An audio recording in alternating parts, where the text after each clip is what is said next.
Hello, this is Elephant in the Room. This is JJ Humphrey. I'm with Bobby Cleveland, and we've got a special guest back. Mandy's joined us before, but we wanted to ask Mandy to come back. We had Mandy on before talking about all of the problems with DHS. She's got a case that she's personally been involved in, and because of that case, she's become involved in many aspects of the criminal justice system, especially when it pertains to children. And so she's went out and become a forensic interviewer. Which, guys, if you don't know, that's an interviewer who can talk to children. There's a special talent in discussing issues with children, with not leading them, not telling them how to interview children to get the true story out. She's been involved in PAR, which is a community group that kind of oversees in their county area what DHS does. So because of her case, she has become very involved, but she has become statewide involved, has started an organization that looks into this. And so we had Mandy on before with some of the things that we were seeing with children being beaten at a place called Greer, which is in Enid, which is a dual. They take care of mental health kids and adults. So it's one of the only dual adult children places in the state, to my knowledge. We received from a whistleblower. In fact, me and Mandy met with the whistleblower last Thursday. We've got affidavits that these kids were being tortured, not just abused, tortured, waterboarded, abused. We got pictures of a kid. One of the kids who there 3 out of 4 of them in those pictures couldn't speak, but one of them is stomped, and you can see the boot print or the shoe print. Their whole eyes swollen. We got pictures like that. We do know that kids were being molested at the Tulsa detention center. The reason we know that is because the federal government had so much evidence that Are you going to leave her anything to talk about? Well, Bob, I'm just laying it out. You got to let people know what we're talking about. Mainly you. I don't know if you know all this, Bob. So Tulsa Detention Center, the feds came in and raided it, so we know that. And me and Mandy and a couple of others had Appleseed, a very, very respected group of 501(c) attorneys. We met with them. They wrote a letter out to every legislator leadership, put it to the AG, put it to all of our leadership, governor, what was going on, and it was totally ignored. We came back. So last time we had Mandy on, we were talking about this hearing that we were going to have, and we had the hearing. And since that hearing, Mandy, you want to tell us what you've encountered since the hearing? Well, hey, just a second. I'm going to ask Mandy a question so I can get this in. Bob, I laid it all out in bed. Hey, when you get through, Mandy, as you think about the worst case that I know you heard a lot of them. What would be the worst case you had? Okay. You heard about? But go ahead. Well, since we had that hearing, I know you probably have too, but I've been overwhelmed with calls, Facebook messages, text messages. People have sought out my cell phone number. They have called me. People have begged for help. They think that I have some kind of magical power that I can get OSBI to investigate cases. And, what I tell them is like, I've been going at this for 8 years, trying to make a difference in the state. And, DHS likes to call us one-offs. These are one-off cases. We actually heard that from OCCY director, that these are one-off cases and they're not really, there's not a lot of them. We beg to differ. There's tons and tons of them. Since then, other people have come forward with horrific cases. I had one come to me last week that has recordings of the DHS worker saying that if the girl doesn't shut up and stop, that she's going to make sure that she loses full custody and all of her rights, and they're going to terminate on her. And she poked fun that she had already substantiated something against her. And so this is the worst kind of retaliation that you could imagine, because when these people do come forward, and that's one of the things I told her, I was like, I don't mind helping you, and I will absolutely help you and your daughter. However, just know it will get worse before it gets better. So when you start coming forward and you start name calling and telling all these people, it's going to get nasty. And so they presented at her door to take custody of her daughter with an order written by an assistant district attorney. That's not legal. So only a judge can write an order to take your kid. And so I told her, I was like, Did they take the kid? Uh-huh. Yep. But she was scared to not do what that order said. And so she agreed to not, they had the police there, the DHS worker had the police there, and 2 officers and the DHS worker with a order from the district attorney's, an assistant district attorney. And she let the little girl go because she didn't want to cause any issues. And then 2 days later, they came back with the judge's orders. And so when you see that, you know that's foul play, right? So obviously they had no right. Assistant district attorney can't write an order like that anyway. In order to take your children, it has to come from a judge. Well, what can you do about that? Well, I mean, I think she can obviously sue because the assistant district attorney has now stepped outside her realm, out of her capacity. But here's the problem, Mandy, and you know this as well as I know this. Most of the people that we're dealing with lack the capacity. And what I mean by that, some of them just don't know the system well enough to understand that. Second, they may not be super highly educated and be able to file a lot of this themselves. And they definitely don't have the means to afford an attorney. And when you get caught up in that DOC deal, they're going, okay, you're going to, in order to sue your kid, you're going to have to come over here and have this special visitation. Oh, by the way, a big racket, you're going to pay us $40 an hour to visit your kid, you know. And so again, if you visit your kid 2 hours, which guys, you want to visit your kid 2 hours a week in 1 week, supervised, wow. But you know, would you pay $80? So here you go. These people who don't have the means are having to pay $80 a week, not a month, a week, which would be, you know, again, my times 4, 320. You know, you're going to see these people 320. And right now, with all the prices, grocery, gas, everything going on, inflation as it is, you're talking about somebody's budget that 300 and that's a lot of money. Right. Oh, it's a lot of money. It'd be a lot of money for me, but these people don't have it. They just don't have it. And so, again, you know, what happens if they don't pay it? Well, it's just like my husband's case, right? He's been in supervised visits for 3 years because he kept reaching out for help. The last time he had his daughter, she needed to go to urgent care, so he took her to urgent care, and it came back on the lab report, sexually transmitted infection detected 3 different kinds of bacteria. And so he was punished, and they took away his visitation because he took her to the doctor. Well, it's illegal if you don't take your kid to the doctor. That's child neglect. Well, why are they not looking into that case and finding out where the kid got the sexual abuse from? Obviously, that kid's been sexually assaulted, and what kind of creeps, I mean, what kind of pukes would not want to get to the bottom of that and instead want to punish the person who exposed it? Now and again, that's what I want to talk about today. Is that's been the mind-boggling thing for me in everything I'm running against currently in our government. Is that how old is she? She was 9 when that first happened, and she had been saying for over 2 years that she was being medicated at night and put in bed with her stepdad and left, and also being forced to shower with him.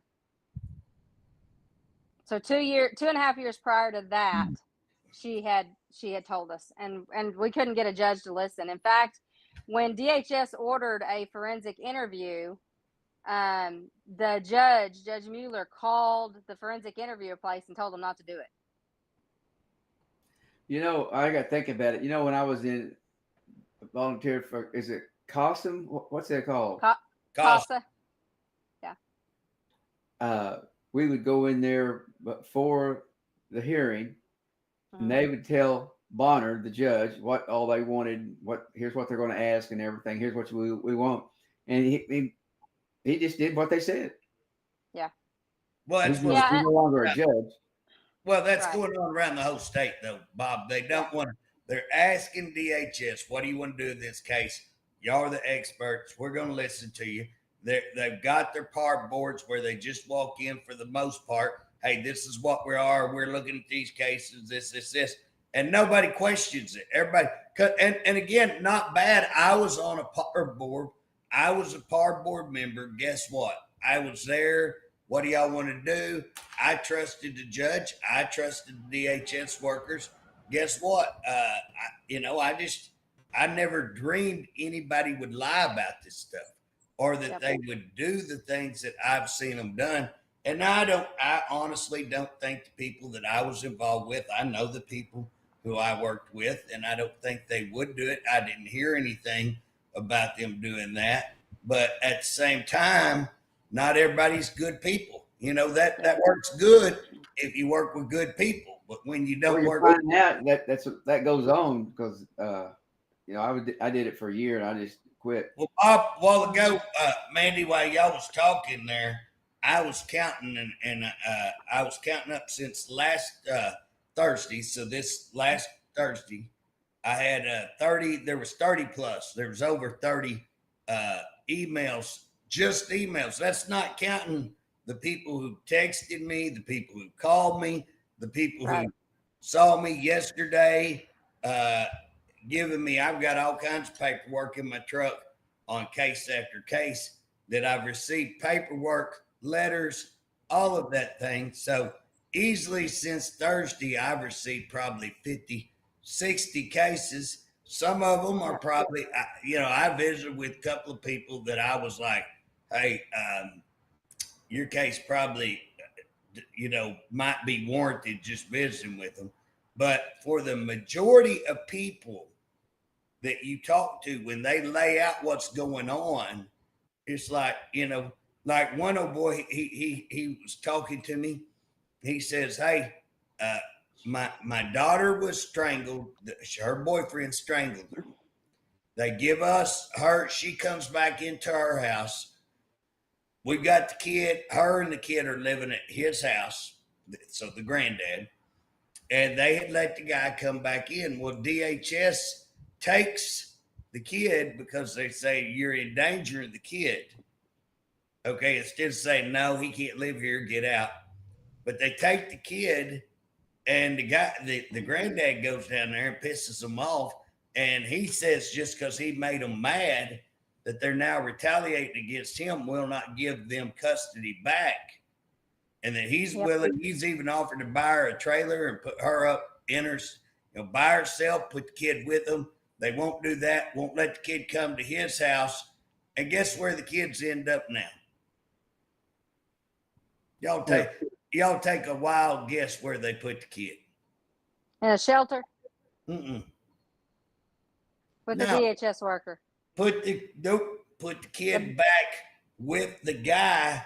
With the abuser. With the abuser. Hello. You can't have your kid because you let the abuser in, but us knuckleheads are going to put the kid with the abuser. Now, how damn stupid is that? Yep. And I don't believe that this guy's lying. You get it as an investigator, you get a good feeling. Mm-hmm. And I will tell you, when a pretty solid citizen like the guy I talked to the other day, and he starts getting really, really mad when he just telling the story, he's getting jacked up. He's getting mad over it. And you get a pretty good feeling this guy is a good dude, and he's not used to being treated like that. Being even accused of something is offensive to him. And then that they're going to put that kid back in. He was very livid over that.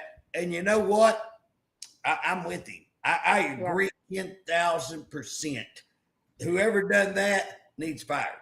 Hey, Mandy, could they tell that forensic Yeah, that they got how long it been, or has it been recent? Could they tell that? Well, the judge denied the forensic interview. So Judge Mueller worked for DHS. And so one of our arguments was you were too close to the situation. How are you accessing DHS records? And I couldn't figure it out. So I kept telling the DHS workers that were helping us, can you seal the record? Because somebody's accessing these records and we can't figure out what's going on. But mom's learning all kinds of stuff. And so mom's the kind of person that she wants to be loud and rub it in your face that she knows everything. So she can't just sit over there and be quiet because we would have not known. And so once she started being boisterous about everything, I was like, oh, this doesn't add up. How do you know that? That's how I came to know that Judge Mueller worked for DHS, that her attorneys worked for DHS, that everybody was accessing the system. Everybody was altering records because another DHS worker told us that their records been altered. And so that's what put my husband in supervised visits, because he took her to the doctor. And, just like JJ was saying, my husband's allowed 16 hours every 2 weeks with his daughter. Well, that is $800. Plus, mom won't allow any place other than like Chuck E. Cheese or Ultimate Pizza or the movies. That way you get no serious one-on-one time, right? So you got to go to some place that's going to spend a couple $100. So, and then it's 4 hours up there. And then and mom will only allow 2 to 3 hours per visit. So then you drive 4 hours there, you get 3 hours, Is she and still then married to this guy? yeah. 22 criminal infractions on him. My experience was that DHS was always right and the parents were always wrong. That's a problem. See, that's a problem because before we used to have maybe I don't know. I've never dealt with the DHS system, so I'm just going to go out on a limb here and say maybe back 25 years ago there was good DHS workers, right? Because I don't know. I wasn't a product of the system. I didn't have that. I had a nuclear family. I raised my children without being involved in DHS. I didn't come to know DHS until I married my husband and his ex. One thing about it is they don't pay them people anything. I mean, they're really with a college degree. It's really bad. The job they had to do, it's pretty tough, and that's what the problem is. You're getting less and less quality of people, and again, what you're seeing is fewer people to do the job. They cut, and that same way they've done in DOC, same way they've done here. The top keeps getting bigger, and the bottom keeps getting smaller, and we see more and more cases because there are more and more abuse going on. Our world is kind of upside down right now. We got a lot of problems, so we have more abuse, and what happens? These people they get burn out. They get tired of, and they're just like, "Hey, I said so," and they make up their mind, and that's what they're going to do. And if you stand up against them, if you're smart enough to actually use the system, then they get angry, very angry, and so you see them just get retaliatory in the way that they treat people. And Mandy, since that hearing, I just want your opinion. What do you think on that hearing? Did we do a good job of verifying that DHS is violating all of these things, letting kids being sexually molested at these detention centers, that we've seen actual waterboarding of mental health kids, we've seen torture of mental health kids by the state, and that the state knew, and I say the state, 3 different agencies knew these kind of brutal type things were going on in their departments and did absolutely nothing. Do you think, and that we proved that DHS is destroying evidence, lying, setting people up, and taking kids out of good homes and putting them in abusive homes? What do you think did we do a pretty good job at the hearing at getting that across? Yeah, I think we showed them everything that we needed to show them in order to show them why we needed the OSBI investigation. I don't think we could have possibly shown them anything else unless we actually uploaded all the documents and showed the public, which is a violation of privacy for all these kids, right? So you can't do that but if Smolin Law Firm, took over Appleseed's case, and they're one of the top dogs in Tulsa, they would not have taken over that case had they not knew they had a slam dunk. Oh, I figured the dog guy. Yeah, and if you notice, they just arrested another employee from that facility for crimes against children. From Tulsa? When they do that? It was just Thursday. It was either Thursday or Friday. I just saw the report on it. They just arrested another one. I watched your deal yesterday on Channel 4. They did a good job. Yeah. Well, Daryl ended our hearing with tapes, with documents showing that not only did they lie, not only did they destroy, made statements, oh, I can look at your kid and tell by the way he walks that he didn't, taking him in there and telling him to get undressed to look at him and then come out, well, that's a football bruise. Well, I mean, when you're cut up, bruised all over, how did they come to that conclusion? And again, when the mom admits in a public setting, mom admits to molesting the kid comes in, admits, and again, the way it was said, and Daryl just said it straight out right at the hearing about how they were abusing and what that kid said. Unbelievable. Never called the police, which is required by law, and never took the kid out of that home and left the kid in the abusive home just because they're mad at Daryl.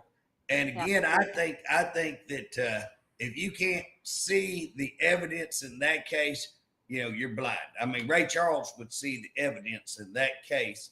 And so what's been amazing to me, and that's what I want to talk about today, how in the world can our top people, now they come against me, and you are a witness to this. I met with a group of attorneys and had them look at the statute that gives our committee the authority to order an OSBI investigation. You were present. Is that not what I was told? Yeah, it just amazes me how far they've come full circle. Everybody's reading the same statute. Everybody comprehends it exactly the same way, except we've got Director Spurlock that wants to go around behind everybody's back and is like, hey, do you want me to do this? Her duty is not to question that. Her duty is to act. And so, she's already in the spotlight. And I think at this point, we need to dismiss her because she's already on the spotlight. She's already doing not what she's not supposed to be doing. If you're not going to set in the capacity that we put you in the capacity to do, and you're not going to protect children, which is the most vulnerable population of the state, then what are we doing? We shouldn't be paying your salary. We should find somebody that's going to help us. Well, and it's obviously not you. I mean, we know from just reading, watching the news that this is going on nationwide. What's this guy that's got these girls? The black guy. Oh, did he? Mm-hmm. Did he do it? Did he do it? Yeah, they got something else on him. But here's the amazing part, Bob. We got lawyers who interpret this law, this statute, saying we can't order. Now, OSBI may have their attorneys. The state has their attorneys. But should you, if it's that questionable, if it's on the line right there, which one do you go? Do you go with protecting kids, or you go, nope, we can't do it because it's questionable, it's on the line. It may be that we can't investigate this, that JJ doesn't have the authority to order this, it wasn't me, it was a committee, 4 of us signed it. We don't have the authority. What a sad day when 4 elected people that's over multiple counties don't have the authority to order an OSBI investigation. What a sad day when it's in the law saying we do. What a sad day. But I appeal. DHS is just like DLC. Nobody really cares what's going on. And DHS, the guys up there, they don't really. It's not interesting. I don't think anybody cares until they find out that children are being molested. And when the public finds out that children are being molested, and when they believe that, right now the public's going, oh, it's Humphrey on him again. I don't know. No, when they find out that we've got Mhm. 1000% evidence that not only that happened, but our agencies knew it months in advance and did nothing to stop it. And now here we have, and I appealed back to the OSBI. I said, look, as a law enforcement officer, I have a duty to act. So if I know that a kid's being molested, I cannot sit idly by and do nothing. I am a law enforcement officer. The OSBI is law enforcement. They were created for government corruption and child abuse were some of the top things they were created for. How can an organization created for those things be given the amount of evidence that we gave them and they sit and do nothing and want to argue, split a hair on the law? Should we or should we not? Well, if I've got a law that says I can, guess what? I'm going to go ahead and do it, and I'm going to make somebody prove to me I can't. I suspect politically they're being told not to do it. That's what I suspect. Now we have the governor that comes out, and the governor says, God help us if it's true. And I said this the other day at that rally. You know, Governor, we always want God's help. I'm not going to mock God. I love God. I'll stand up for God. But guess what? We don't need God's help in this case. We need the governor's help. How about you just quit asking God, and how about you just go over and sign the order to get the investigation done? How about that? Be the man that I voted for. Be the person that I got out and campaigned for, and be the man you ought to be. And here's the deal. He fired his director 2 weeks before this. You think they already know? Mm-hmm. Yeah. Let me get up on the soapbox and preach a little bit. That's what well, the thing is it wasn't Dr. Shropshire wasn't there long enough to take the rap for all this stuff that's going on. And which is what I said in his committee is it's this second level, the second tier of people that have been there for 15, 20, 35, 40 years. Some of those have seen that Manitou scam that went on down there where they were raping all the boys and all the things. They witnessed Tulsa. They knew all this stuff was going on. OCCY printed out reports, and Mandy, everybody read those.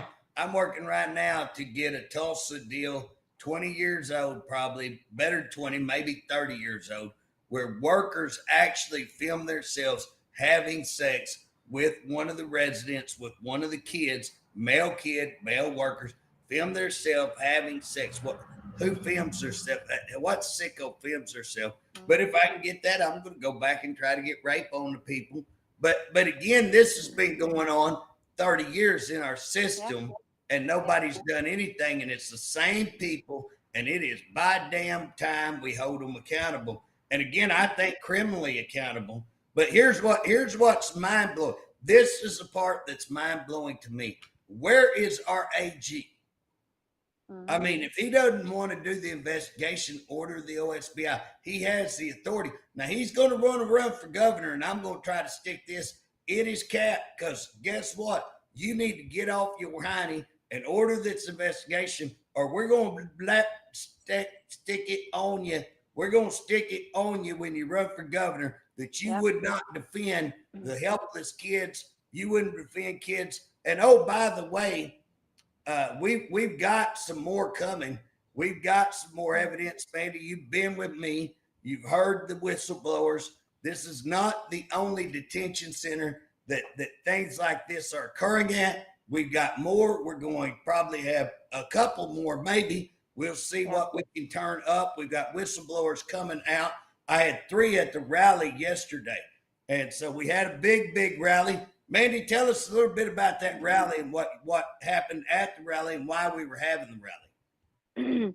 So just so you know, I was in children's court this week, and 3 OJA workers came and caught me, and they want to tell me about a detention center. So we'll have that conversation yet because this one hasn't been blown open yet. But you know, we had the rally because everybody that contacts you, that contacts me, that contacts Daryl, they always ask us how we can help. How can you help me? How can I help you? And so I told them, I was like, you know, I don't have a magic wand. If I had a magic wand, Sean's case would be settled his daughter's abusers would both be in jail, all the way from when they were robbing houses with her in the car, to all the drugs, to the domestic violence, to all the things. You know, she would already been in jail, and my stepdaughter would be protected. So if I had a magic wand, I could help you. But what I can tell you is, if you stand with us and we keep pushing on this and pushing on this, just like you said, McCall is guilty too. He's going to take a stab at governor. Okay, well, you don't want to protect kids either, because every time somebody comes to your office, you take off running and shut your door. Okay, you can't lead the people and then leave these children in harm's way.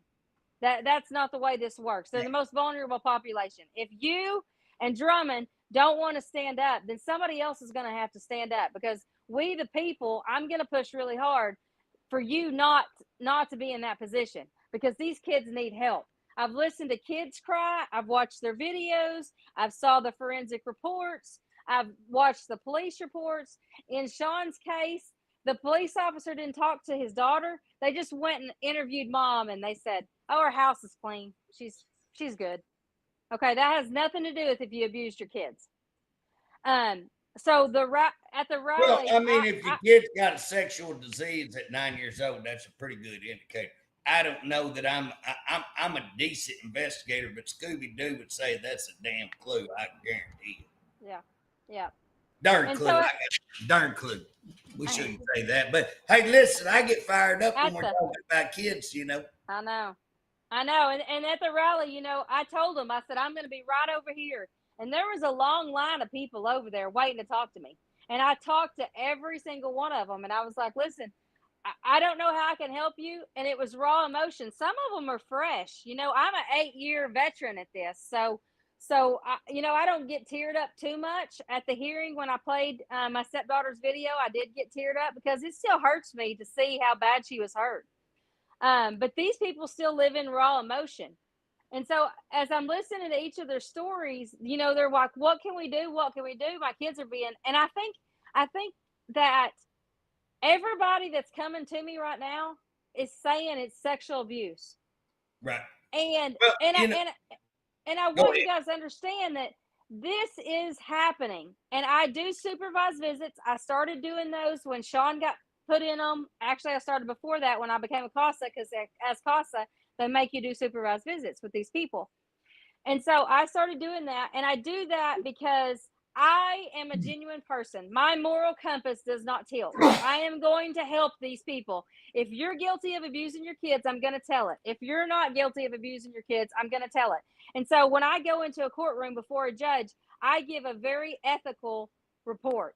If it happened, it happened. If it didn't happen, I'm not going to say. I've had people come to me and say, I need you to say this. I'm not saying that. I will not lie. My integrity means the most to me. And so, and you know what, in all of those cases, and I had the same thing yesterday. I mean, I could not get up to where we were supposed to talk, because I would walk up and somebody else, JJ, I got to tell you this. I know you're busy. I know you can't do anything today, but they'd have to tell me a story. I'd walk another, I'd go, okay, we're going to try to get it investigated. Walk a little further, JJ, you got to, and now I'm going to tell you something.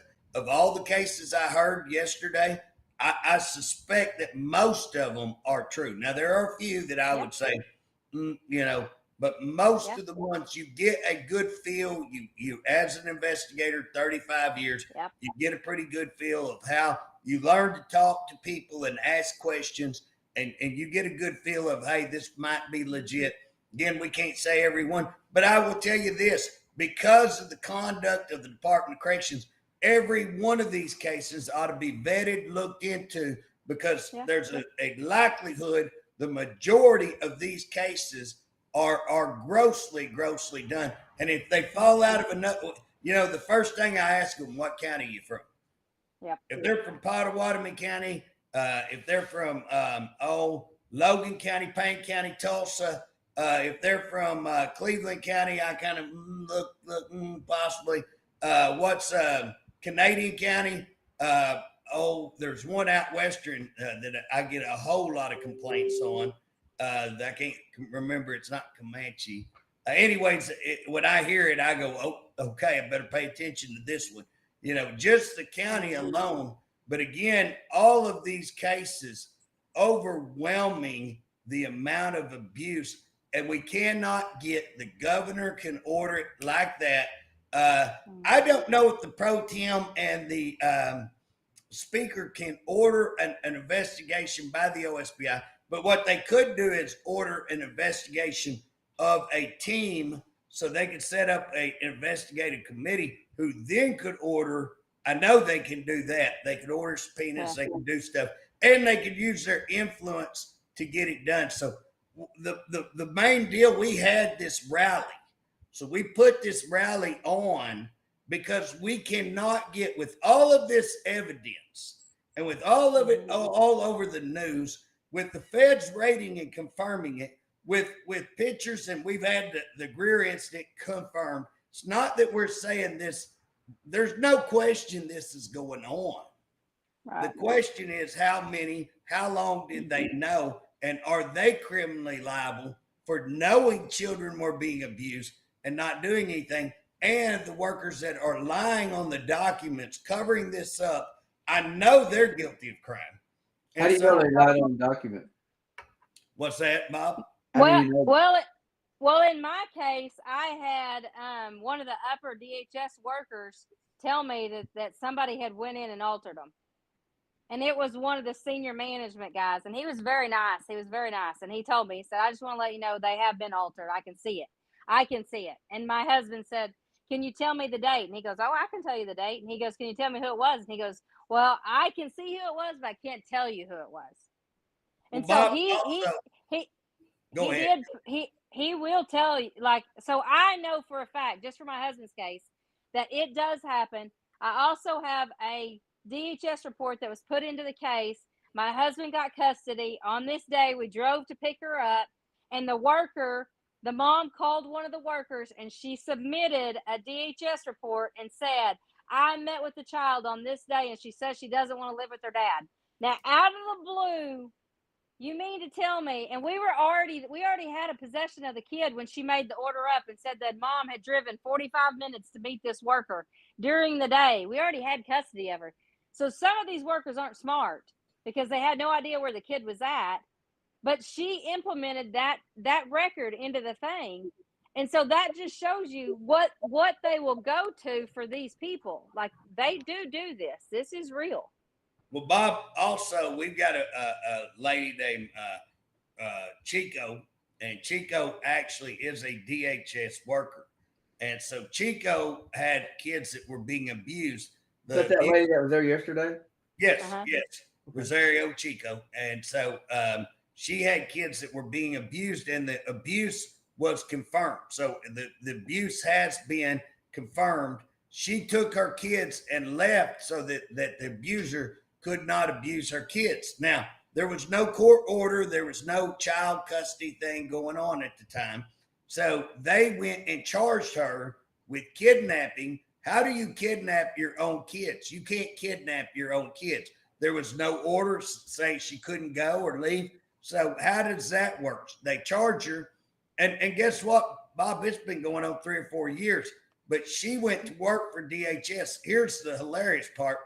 She goes and does all of these supervisions while she herself has to pay to go get her kids supervised. So she's good enough to go walk in here and supervise everybody else's visits, but she got to pay to go get her visit. Now, how ignorant. I mean, that's just ignorant.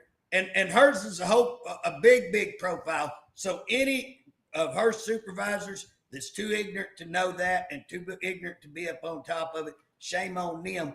But here's the even bigger part. This is going on 3 or 4 years. They offered her the other day a deferred sentence on a kidnapping. That'll show you they know that they're backing up, way backing up. But here's another case where she could provide testimony as to what we're talking about, destruction and crimes, but she can't come forward. We had her attorney at that hearing speak for her because we fear retaliation. And we've got other people coming forward that we fear retaliation.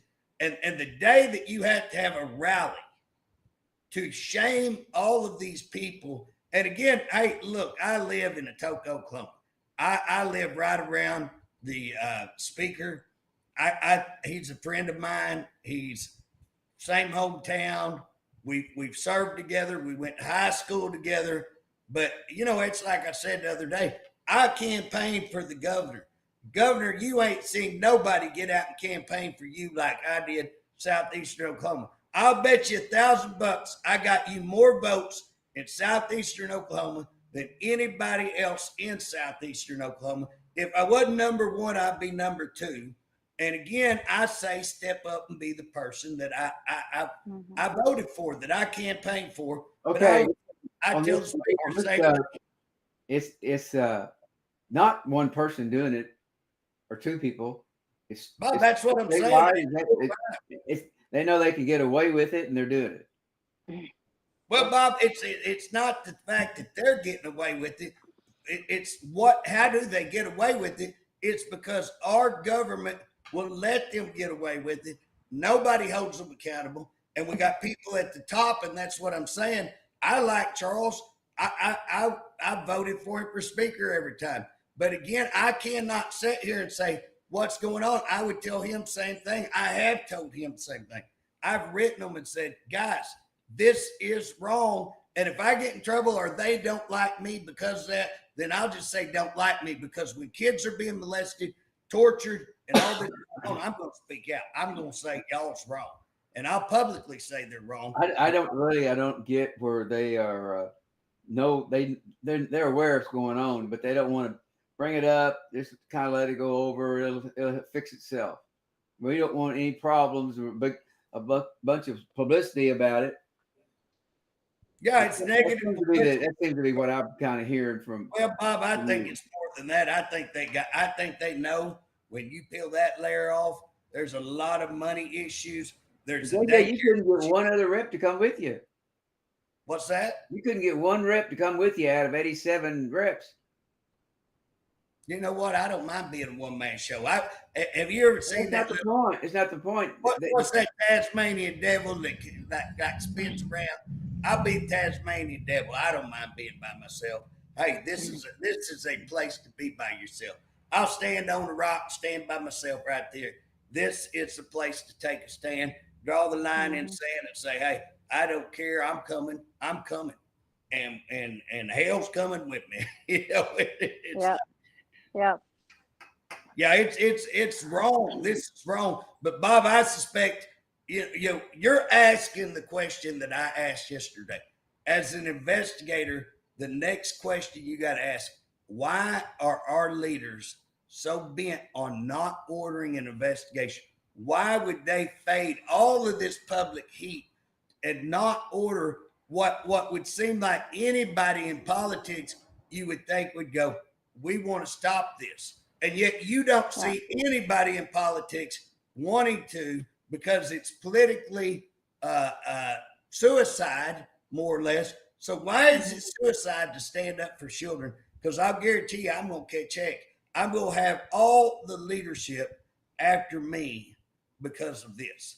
And again, but I want to give them a little foreshadowing. You guys, if y'all's watching, it ain't just this. Get ready. I got the same thing in DHS. I got the same thing for DAs. We're going to come out with all of it, because we have corruption at the Capitol. We have corruption in our government, and it's high time somebody. And that's why all of this, DAs aren't doing their job. Our state government's not doing their job. DHS, OJA, OCCY, they're all culpable, and it's time we call them out. Well, Mindy, what would be the most ridiculous, horrible case that you've had that's pretty plain if they just follow it? You know, when we put those cases together, I had a lot of people ask me, there were 6 cases on that OSBI thing. And everybody's asked me why those 6 cases. Those 6 cases were because we vetted every single one of those cases. We can sit and tell you everything in that case. We already know it's there. So we don't need you to, there's going to be no surprises. Like OSBI is not going to look at that case and go, why did they give me this? Each case is going to tie to high profile people. And that's the problem. Go ahead. Each one of those cases is going to show a pattern of how they do this, how they take your children, how they manipulate you, how they break you, how they put you in family court, how they recruit their friends into your case to extort more money out of you. Each one of those cases is going to tie to high people that's going to show they were complicit in these crimes against children. They knew.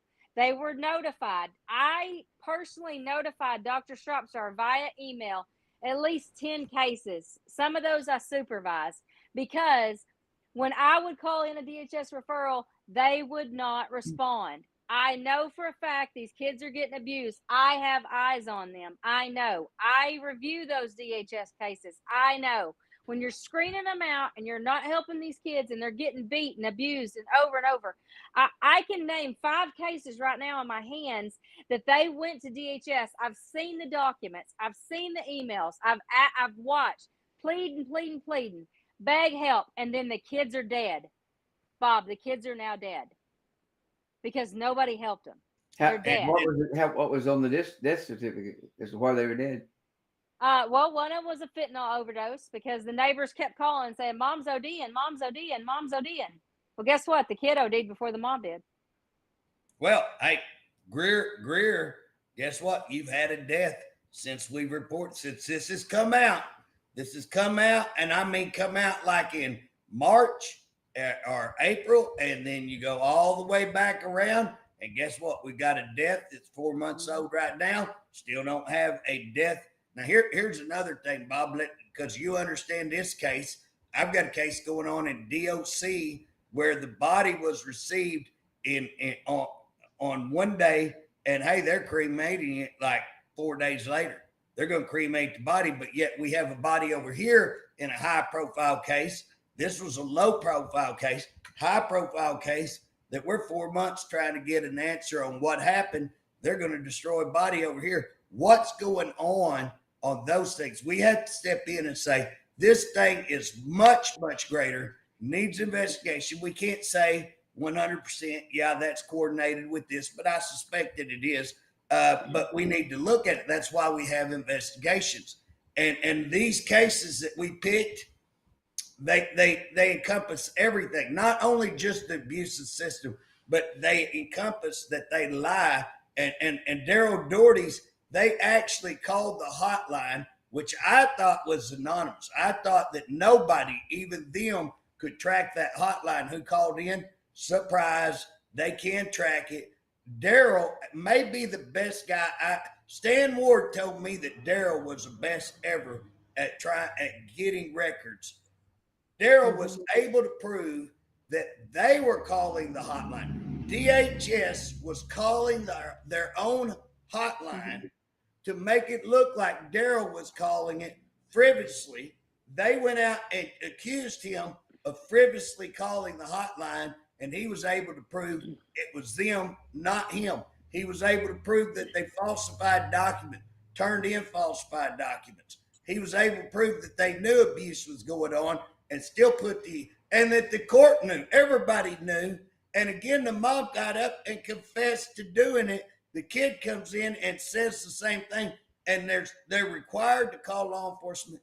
Did not call law enforcement. And I'm just barely hitting the surface of what that guy can prove that DHS did. Unbelievable. And yet nobody, the governor, the Woolley case. I mean, Bob, they were going around making accusations against the Woolies, called me out, had a special meeting with me on the Woolies to say, are you aware of this? And it's so grotesque that I'm not even going to say it on our podcast. And one day I was able to prove that was a total lie. And they had been spreading grotesque, slanderous accusations against these people that in one day I walked back, had to do with an animal. I walked back, got an autopsy of that animal. I actually have the autopsy. I actually found out what was said and was able to prove 100% lie. Called him over and told him, said, I ever hear y'all telling that lie again, I'll personally make sure you get your butt sued. Now, I hadn't heard it. They shut it up after that. But again, that's me. I'm a legislator. I'm busy. But in probably took me about 4 hours to prove that that was false. And again, if I can prove it, that's their job. Why would they falsify and lie like that? Unbelievable. Unbelievable. But you can take Daryl's case and you can lay it out. And in each one of these cases, Sean's happened in the same way. They said Sean was making all the calls. We got the DHS records. He wasn't making the calls. Stepdad made some of the calls. Her family made some of the calls, but DHS also made some of the calls. And it got blamed on Sean. So that happened in Sean's case. Now you tell me, Bob, if they did that in 2 cases that we for sure know, we can prove it. How many other cases do you think they did that in? Yeah. And then these people go to court and they get punished for that. They get punished for that because you've called DHS too much and you're just starting trouble. So now we're going to take your kids so you can't call DHS anymore. Well, and here's what's funny. The first time that me and you met, Mandy, I'll see if you remember that. We were down at my building in Lane, Oklahoma. And one of the things we were looking at, because of the Kelsey Briggs Act, that was a huge, huge case, that it requires that any call in, that it has to be vetted by law enforcement. We were able to look at that there was something like 80,000 calls, and I'm going to throw that number. I'll be pretty close on that number. 80,000 calls come in. Guess what? I think 14,000 out of that 80 actually got looked at by law enforcement. And they, we got a vetting process. We got this. Well, by damn, that ain't what the law said. The law said that every call you get, you're going to allow a law enforcement person. They need to get a board of law enforcement to look into these cases and get DHS out of looking at the criminal aspect. And again, DHS can work. We need to restructure DHS. We've got to restructure. So we've got. Well, and I can tell you, I did a supervised visit in Cleveland County, and little boy's 6. He's got brain cancer. He don't look well. He's ill, and he's got a little sister. That mom brings them to visit. They're beat black and blue. JJ, they are beat black and blue. I remember texting you about this case. Oh, I remember. And I said, yes, this kid's black and blue, and he's sick, like he's sickly. And he's telling me, the first time I ever meet him, Bob, he's telling me how he's left with this guy that his mom has a relationship with, and she goes out all the time. And this guy beats the crap out of him, gets him by his feet, drags him off the bed, won't let him stay on the bed, makes him sleep in the floor, no blankets, horrible stuff. He's bluesed all black and blue. Mom comes to pick up the visit. She's hired a kite. You can tell she's doped out of her mind. And I called law enforcement. And they said, we're just referring it to DHS. I kept calling back. And I finally emailed them and said, these are my credentials. I have over 160 hours of child abuse training. I have domestic violence training. I'm a forensic interviewer. I'm a forensic interviewer for disabled children. I have a certificate for pedophilia, for grooming. I have all these certificates. And I'm telling you, I'm not just an idiot. I'm appointed by a judge to look at DHS cases. I'm not an idiot. I know what I'm looking at. I'm telling you, she's abusing her kid, and she's allowing this other man to abuse her kid. He told me, I'm a stranger. Why would he tell me? And they said, we got to refer it to DHS. And they did. Mandy, and guess what? Mandy, here's the frustrating part. To hear that, we're almost done. To hear that, and then to see that they were, I'll holler at you here in a minute. To see that that after all of those kind of things, not taking the kids out, and then turning around and take kids out of good homes, like Chico's home, and like your home, and like the 6 homes that we've got on those lists, and with no reason. I mean, no reason. Why would you keep these kids out of these homes and yet turn around and have case after case after case where they walk in, feces on the floor, needles on the floor, beaten, all of these kind of things? Nope, we're going to leave them there. Oh, they got drugs. We'll get them. We'll do some drug counseling. We'll get them off that. But you who've made us mad, you who had the audacity to stand up against us, guess what? You'll never get your kids. We'll make sure of it. We will lie, cheat, do everything we can.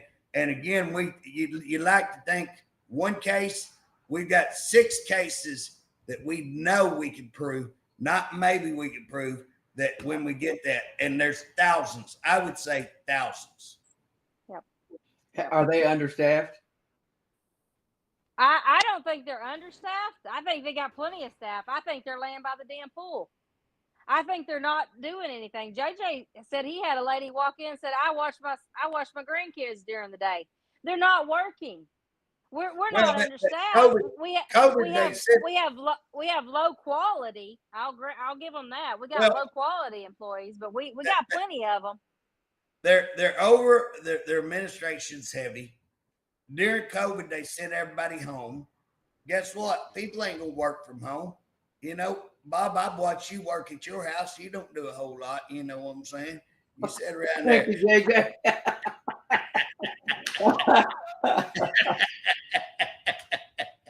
I'm sitting right beside you, Bob. We didn't do anything, you know. But you know, I mean, when people are home, they're watching TV. Like I said, this one lady called me. Hey, I've got my grandkids, or it wasn't grandkids, it's nephew and niece that I take care of, and they wanted her to come into the office for a minute, and she's like, I can't come in the office because I've already done all this. You know, I got stuff. I got an extra job I'm working. Why are you doing all that? You're supposed to be over here working, you know, and that's what's going on. And we're see that? That's a week. You want me to tell you why that's like that, Bob? It's because you ain't done it yet. Bob had already. That's true. Can't get to it. What's the next step? What's our next step down on the road? We got anything on there, or if none of these guys want to take credit, the governor doesn't want to get involved, what is the next step? Bob, me and Mandy met Thursday night with some more whistleblowers. We got some more information that are very, very credible. We met with lawyers. Again, we're going to go meet with some more lawyers to make sure that we put this together in a way that it has to be treated with respect and it has to be treated seriously. And we're going to come out and show that this abuse continues while they sit on their can and avoid. And again, if they do not sign an investigation, we are going to take it. I'm already working with Federal Bureau. We're going to take all this stuff to them as well. But we're going to turn around and we're going to keep sticking it on our government. Why will you not? Because again, if they're not going to do it, I'm going to make sure they own it. They're going to own it because they need to own it. And again, I'm not mad at either one of them that may run for a higher office. I'm not mad at them. I'm not mad at the governor, but I'm going to make them own this because this is shameful. This is shameful on us as a government. This is shameful on us as a state. And what's more shameful is to know that it's going on and to turn an eye.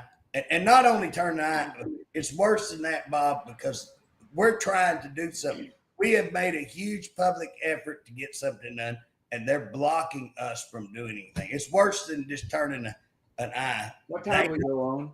You know? Well, I can tell you that the crowd is not going to stop at that. They want a grand jury investigation. So I would love to get a grand jury. I would love to get a grand jury.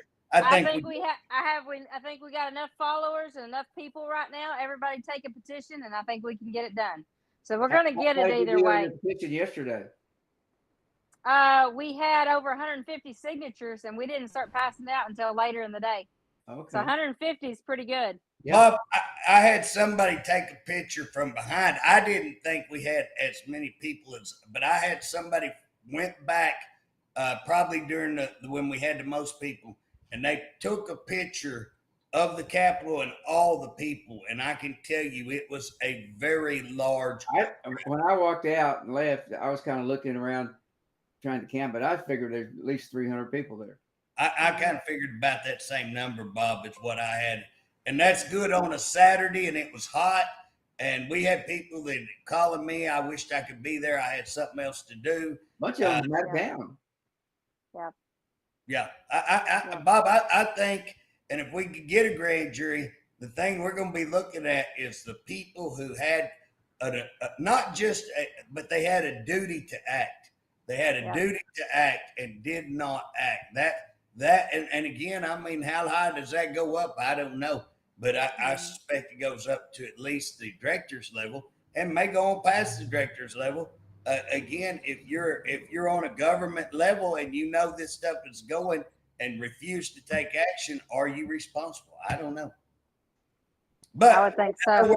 We're out of time. We're already, hey, we can talk about this for all day. Mandy, I want to tell you something. I appreciate the work you do. I appreciate you. I appreciate the time you spend. Appreciate you coming on here. And Bob, I want to tell you, I want to apologize for giving you such a hard time. You always come on here. I don't sleep well, Bob. I don't sleep well when I give you such a hard time. Well, Mandy, you are very articulate in the way you brought to the attention yesterday. I was impressed with the way you did. And well, thank you. They're lucky to have somebody like you working. Yes. Well, thank you. I was excited when the crowd started screaming, JJ for governor. Well, I think some of them people are smoking some dope out there. They may have been. I was like, give me a hit. Give me a hit.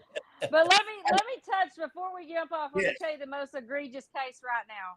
Like, I thought Daryl's were bad, and I thought mine was bad. I thought Rosario's was bad. I think the worst right now is there was a little girl in the crowd whose dad works at a prison who's perpetrating on his own daughter.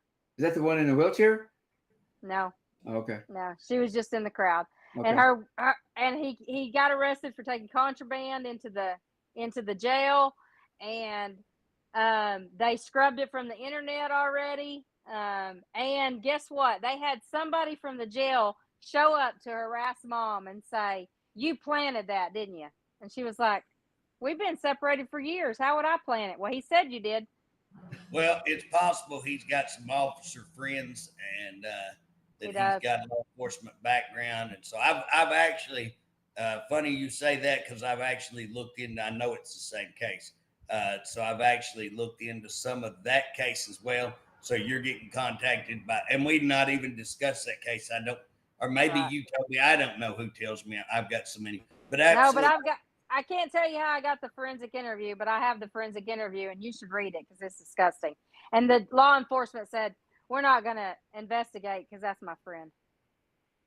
Well, JJ, thanks for having this today, and it's just appreciate you taking the time. Yeah, Mindy, you have to learn. You just got to interrupt JJ. He'll just talk. I got up one time, one show we did. Just tell you this real quick. I got up, went to the bathroom, and came back, and he was still going. Didn't know I left. You know, I got a cover for you, Bob. You leave and you go chase your dogs, or you get calls on why they're on, and I got a cover for you. Just keep going. Yeah. It's hard, Bob. I can't. I can't talk that long generally. There was some really good stories yesterday, Bob, that really struck home with me. There was a lot of people that I talked to that was really thinking. At the end of it, though, I got to tell you, at the end of it was the only time I was scared. And the next time we'll have security, because we had one of the people come over and get aggressive with me, and I had to ask my husband to come over because he was aggressive. He was calling names. He was getting jumpy and jumping into people's face and acting a fool. And I know which guy it was. Yeah. There'll be security next time. I actually had security come out and talk to me while I was there twice on situations. We had another person, not that person, walk in the building and talk about killing people. And then we had another guy there that was just a little bit out of control. He was all right, but he is a little noisy. He's a little radical. But we were watching all of those. Now, I had to leave early, and I wasn't around there, but we actually had some security there looking at stuff. Capitol Security was there. There was two guys there, and there was a lady there that was working some things. So, yeah, I was getting reports on that. Well, it sounds like you got your work cut out on this one. We do. It is. Well, hey, we're already about 9 minutes over, so we're going to have to jump off. This is a heck of a subject. We will continue. Thank you guys for having me. I appreciate you. JJ, keep fighting. Bye-bye.